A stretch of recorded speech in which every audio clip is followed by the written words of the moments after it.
Excuse me. Wow. Whoa. Whoa. Hey. Hi. Hello. This is Thursday, March 6th, probably. The year is 2014, and this is the Day 9 Daily, where we learn to be a better gamer. I'm going to go ahead and find out what episode this is by going to my own website. Are we at 688? That sounds right. And let me tell you what we're going to do today. In today's episode, we are going to look at some of the incredible games between Grubby and Kas from their recent WCS lower bracket match. In the end, Kas was eliminated, but oh my god, these games are so good. So what I would love is if you would be so kind, dearest of chats, to let me know which one you want to watch. Game 1 on Altruism Stronghold, 2 on Heavy Rain, or 3 on Habitation Station. All are great games. Game 3 is probably the weirdest. But I would love to do that while we go ahead and tweet about the show. Live with a lovely analysis of Grubby versus Kas from #WCS. Okay. So a little bit about these two players. There's a lot of early superstars who sort of were there a little bit and then just fell right off, particularly on the non-Korean department. So Grubby, I think I have a ton of respect for. I've used the same anecdote many times, but Grubby came off Warcraft 3 being one of the top players in the world. Huge expectations going into StarCraft 2, and when he first played, was really just mediocre. But he kept going at it, he kept just bashing through all the problems, and to this day says that his greatest strength is simply his love of the game. And that's really carried him to a point of just incredible success. He's so good. We're getting some 2s and some 3s, a lot of 2s. Alright, we'll do game 2 and 3, and probably not 1. I hope I'm not playing an echo of myself. That would be bad. There we go. Nice.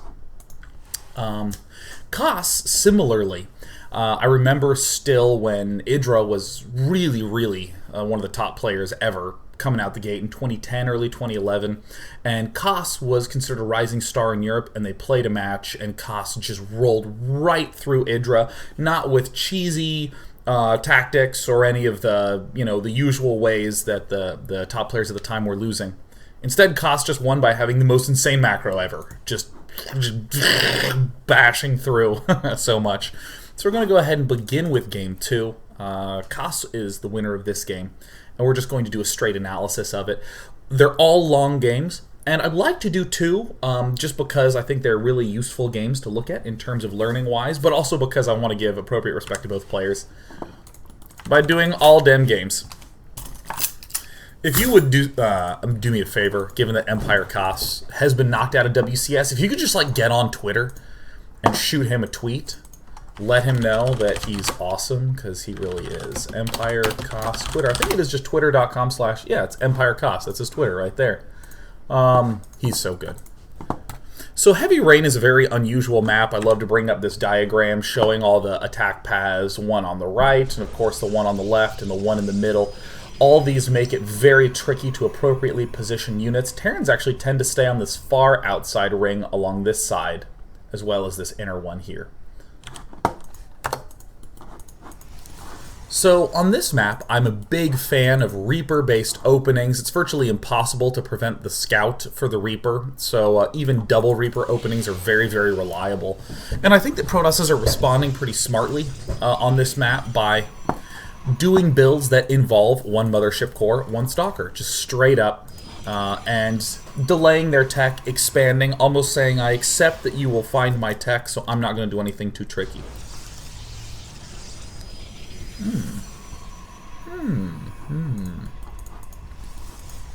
Apologies. Kind of a late dinner. So here's little things from Grubby that I just love so much. He's made a nice cup back here. To note, in this show, we're going to be analyzing the series, but we're going to be doing much more broad strokes, sort of analysis, and only zooming in on like the really glaringly dope parts. So here's one that's super glaringly cool. Plugged a hole, plugged almost a hole. Oh, doesn't look good, right? And there, another pylon. Oh, didn't wall this off. But then, the cybernetics core. This is some of the most perfect placement ever. Nothing from here down can walk through. But this hole here provides total maneuverability for Grubby's own probes. He maintains the maneuverability of his units while minimizing that of a Reaper, which again is very common on this map. So as we see, Grubby just doing a very nice self-scout. This spots for cheese and sets himself up to be able to plant an expansion. Kas doing the usual, just going straight for Reaper. And what is this thing called? Reactor. I almost called it a chair, but it isn't. It's not a chair. So typically what a player would be doing is getting a very fast Stalker, getting this other pylon, getting this warp gate research, and this assimilators is what would be cut. But here, with this very nice wall off, Grubby puts this one Reaper in a very difficult position. Instead of even having to cover any of this area, Grubby can actually just chill here with a Stalker. So we see this Reaper starting to find, ooh, yeah, I really am up against a wall. And one of my favorite maneuvers, the last bit of tech, is the Warp Gate. You don't really need Warp Gate. In fact, some players are going Robo before Warp Gate. A strategy I like a lot. Or in this case, Twilight Council before Warp Gate. A strategy I like a lot. We don't really need a fast Warp Gate. We only need it to align with Blink and that sort of thing. So Kas already setting himself up nicely. We talked at the start about how the Reaper is a very important unit on this map because it's impossible to prevent it from getting on the ledge. And equally, Blink is super threatening. So for Kas to open in this way, I think is one of the smartest builds to do on this map. Absolutely by far. Has the production out of his barracks. If he sees Blink, he can get another tech lab. He's getting stim at a reasonable time. Because of the early reactor, he's in excellent condition to be able to pump out all the Marines he needs. But yeah, look at this. Mothership core at the front with the vision at the Nexus to be able to deal with this Reaper. The Stalkers protecting the Blink, making it very difficult to find. Oh god, just really elegant, gorgeous placement. The most elegant of all. Mules are good, so he gets mules. You know what I mean? So one of the cool ways in which players are dealing with Blink when they start to smell it is pushes like this. Pult has really popularized this. Traditionally, the answer for a player who sees Blink is a responsive, defensive play. I'm going to build bunkers on my high ground. Or maybe I'm going to plant down a sensor tower to see where everything is. Stalkers suck in direct engagements. So Pult just moves right on out. He just goes. We're seeing Kas do the same thing here. This move out aligns very nicely with this little build setup. Some of the logic behind these moves out can be explained with this. What is the easiest way to defend this area?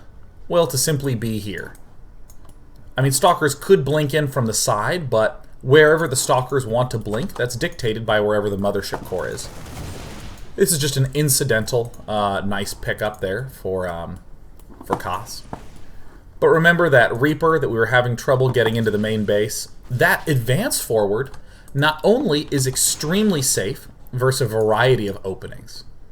I mean, for instance, if Grubby had gone for a fast Stargate, there's still some units being left behind, although that's the biggest problem, against everything else. What about if there were early gateways coming? Well, we probably would have identified that a little sooner. What about Robo? Wouldn't have had any additional units. So this coordinated attack, moving at the front, scout at the back, very high percentage of pulling it off. Again, things don't just like work or fail. It's all about dem high or low percentages. So basically, by scouting it, Kas is like, alright, I know what's up. He is electing for the defensive route now. He doesn't have to do that. He can move out pretty aggressively if he wants to and try to keep big tabs on the Mothership core. But with an opening like this, you just have everything you need. You have so many units. You have so many Marauders. And Grubby's going super deep with the Blink play. So there's a number of big follow-ups. Most notable of which is going to be, we see players already having thrown down a Robo. But Grubby's obviously not doing that, going for a Forge, going for a much more gateway-oriented type of play, which I personally like, but I don't really think that one is necessarily super better than the other. This will allow for a little bit earlier of an easy expansion. So this kind of cracked me up when I first saw the game, because like Kas did all the moves perfect, but then accidentally just like didn't scout the minimap correctly and this stuff got in. I mean, it's not that bad, because again, what many players are doing now is just bringing the noise to their opponent. There's the blink down, and just wrecks it. And home he goes. So it's not really clear who's coming out ahead or behind from that, because one of the big tenets to making blink play work is having up control of the map for a little bit of time. And that control's gone completely. So other things that I like out of Kas. There's kind of this diciness. Wait, whoa, what happened? Something went very wrong with the economy.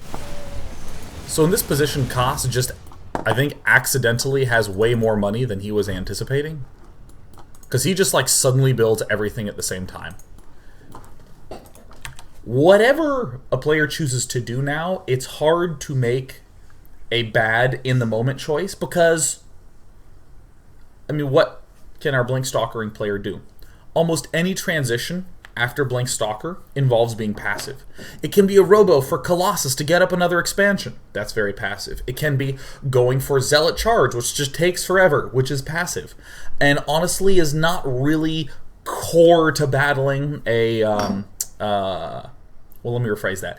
Zealot Legs will not allow you to be aggressive in the same way that Storm will allow you to be aggressive. So if he doesn't have Charge or Zealot Legs, and if he doesn't have Storm, okay, yeah, cool, there's lots of time that we have bought. Again, one of the big reasons why I say the Blink Stalkering player really should have map control at this point in time is because of that. So, Empire Kas double expanding. This is... I don't want you to think that this is the appropriate thing to do, to just instantly double expand every time, no matter what. But it's something that Kas can do and can pull off, and things like this, the fact that there's no tech lab here, the fact that it's largely a marine force, a kind of inexpensive force, the fact that there's no upgrades, these can contribute to doing some big, bold moves like this. And this is one of my favorite aspects about watching Kas. He's like, you know what? I'm just gonna kill him with a bigger bicep. So he goes the huge macro mode. This is a decision that we would normally say, oh, that's unorthodox, that's unusual. But it's just not that hard to figure it out, right? It's not that hard to say, oh yeah, wow, this guy doesn't have charge. His robo's only just finishing. He only has +1 armor. Oh yeah, he can't do anything. That's one of my favorite phrases from playing poker a lot. It's like, well, yeah, he can't really do anything about it, though. What can he really do about it? Because I used to have a lot of doubts about certain plays. Is a raise here more or less profitable? Is it a good or bad thing? It's like, well, if you raise here, what can he do? All right. Well met. So cool. Kas, I think, uses this opportunity to move forward, and if I were in Kas's shoes, I'd obviously be trying to kill thirds. You know how big of a third killer I am. God, I love killing thirds. But I don't see a third. So Kas is just going, alright, well, I'm going to buy time by being at your front, those scans, those pokes forward. All Kas's way of trying to control time to be able to get up this command center. And I think it's a very clear choice. Orbital command here, planetary fortress here. Just, that's it. Or SCV. I mean, I could be wrong, but he really needs to get it. So, Kas going for the double engineering bay. I mean, you know, it's a good rule of thumb. If you're rushing for an upgrader, just get one. If you have waited a little while, get two. And if you have a really smart build, you're allowed to get two early. If you want to lose every game, never get them. So here in this game, we actually see both of those. Very fast one forge. It's a good way to save costs as Protoss. Non-stop chrono boosting on this allows you to get to 3-3 on just one. Build your damn planetary empire, Kas. Nice. Notice how players that I have seen play games respond to me in such positive ways. So yeah, basic macro mode from Kas. I think an error here is to do anything but add on lots more barracks. Or lots more production. In other words, I think a Ghost Academy is strictly bad here. Strictly incorrect. If I were against, or I should say, if Kas were against a very aggressive tech to Twilight Council, or excuse me, to Templar Archives with Storm and all that sorts of other stuff, then yeah. Yeah, I think it might seem good to get Ghosts, but we've gone for big macro mode. Let's not sacrifice our mobility with slow units. Let's be very aggressive.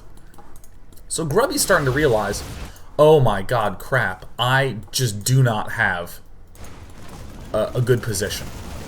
He's going to begin doing the counters on the left and the right side. He's going to begin opening up opportunities for himself to deal damage.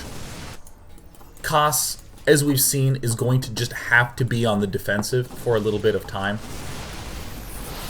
Moves like this are very, very, very risky for Grubby without the Mothership Core recall.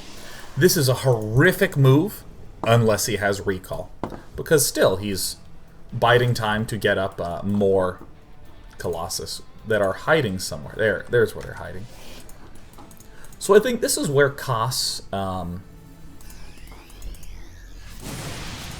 this is where the macro mode style just gets me all tickled and excited. Ooh, barracks coming down. Barracks and 8th barracks. Yeah. Yes. Yes.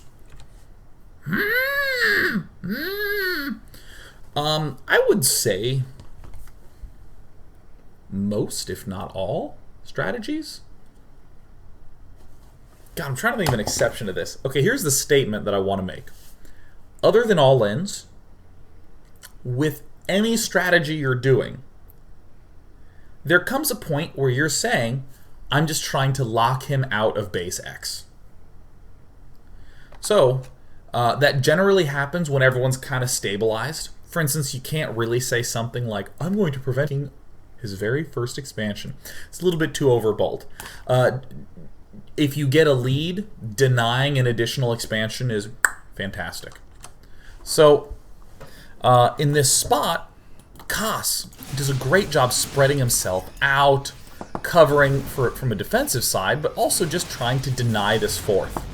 So, when I see plays like things loading into medevacs and trying to harass here, and things loading into these medevacs and trying to harass here, I see the delay of the fourth. That's the real impact of it. Look at that sick micro by both players. Kas, again, I think Ghost is an absolutely incorrect choice with this much of an economic lead. Just leverage that by hitting in 2 places and keeping big upgrades.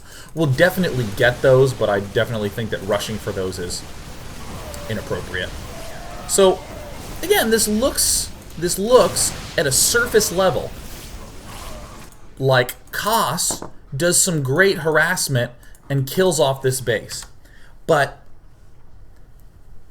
that's not as useful a guiding principle. If you're in a game and you're like, what am I going to do now?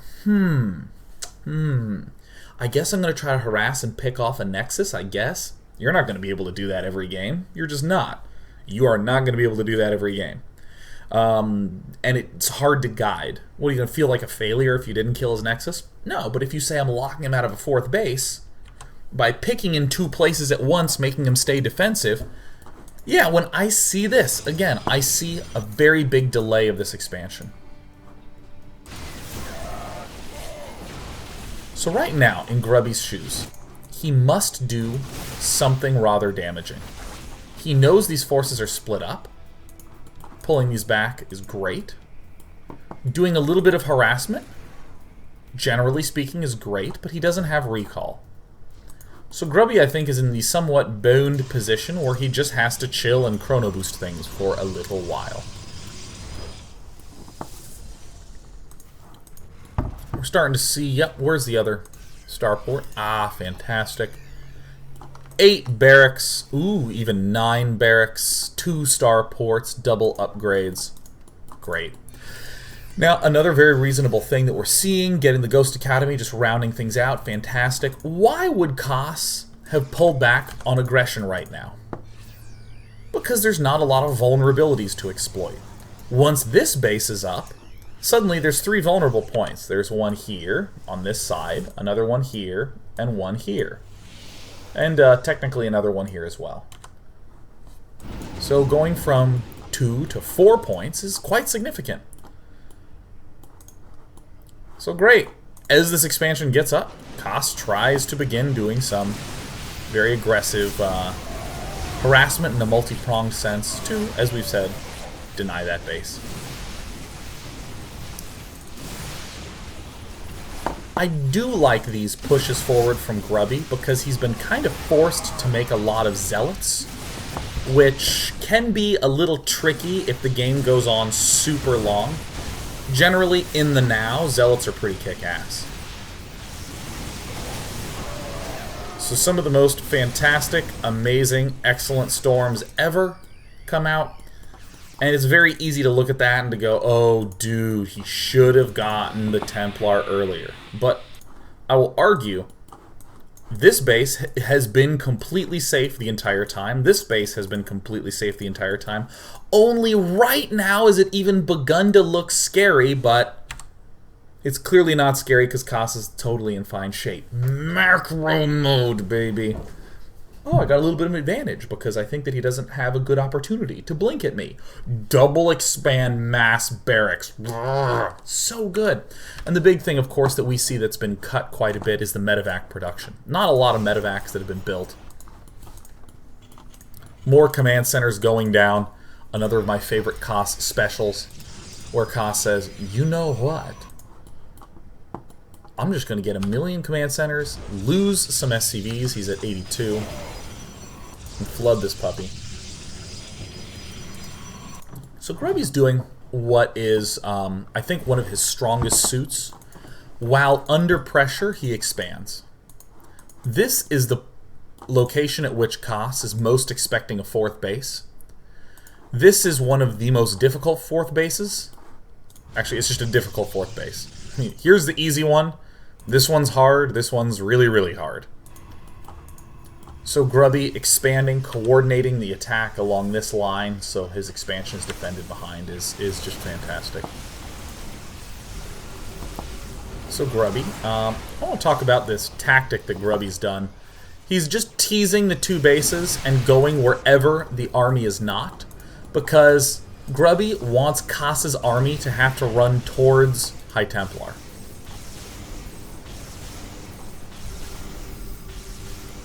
Very gradual stuff. This is starting to become a bad angle, but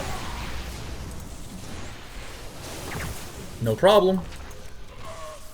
Just exploiting these necks. And then slowly just pulling all the stuffs back. Yeah, nice. Kas is still in fantastic position this game. And if Kas is playing properly, as you should now, having seen this, just a little stalker harassment, very nice. Kas will be moving down in this direction. Why? Because he knows there's no base here. There's 2 critical points to exploit, these 2, and he can very swiftly check for an expansion. Easy peasy lemon squeezy. Just a very excellent job. And I think that the sort of Templar Colossus versus Ghost Viking has been spoken about many, many times. The things that really interest me that are important are the fact that, again, Grubby is expanding in the midst of seeing this huge army here. It's very, very easy to think of everything in terms of these, like, trap engagements. Like, how do you get this really nice Protoss army to get the storms off on that army? And, But the 2 big moves that Grubby's just done, when his army was here, he expanded here, safely. And now that he sees his enemy army here, he expands to the opposite side, safely. Now that condition of safety is obviously changing over time. Kas just wrecked this expansion. with some very nice EMPs, and that will happen. But after you're on 3 bases, trying to set up profitable expansions is the most important skill to have in any matchup, no matter what. It's absolutely the most important thing. So I think that Grubby is just an excellent teacher in that sense. Kas is just continuing to power up. I think Kas doesn't see any real reason to do any big expand move outs. He's got plenty of cash, but soon enough he's going to begin considering expansions. This top one is a possibility. This bottom one is actually pretty reasonable if you get super late. So we're going to take a break. We return, we're going to finish this game, and we're going to start game 3 because it was so good. And yes, Kas, with too much money in his bank. What a newbie. Who gets maxed with Terran and doesn't know how to extract her trick? Am I right? LOL.